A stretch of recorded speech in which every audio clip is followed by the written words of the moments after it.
ঢাকা ১৭ আসনে ইসলামী আন্দোলন বাংলাদেশ মনোনীত যে প্রার্থী দাঁড়িয়েছেন, ওনার নাম হলো ডাক্তার মুফতি মোহাম্মদুল আনসারী।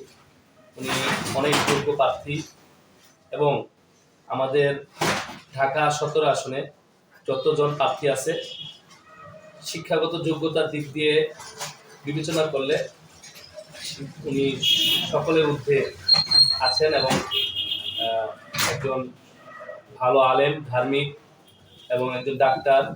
উনি ঢাকা ইউনিভার্সিটি থেকে বিএ ডাক্তারি কমপ্লিট করেছেন এবং বাংলাদেশ মাদ্রাসা বোর্ডের সর্বোচ্চ যে মাদ্রাসা হাটহাজারী মাদ্রাসা থেকে উনি দাওরায়ে হাদিস পাস করেছেন। প্রার্থী হিসাবে যোগ্যতা হিসাবে উনি অনেক উপরে ভালো প্রার্থী। হাত পাখা প্রতীকে আমরা বিজয়ের জন্য আশাবাদী।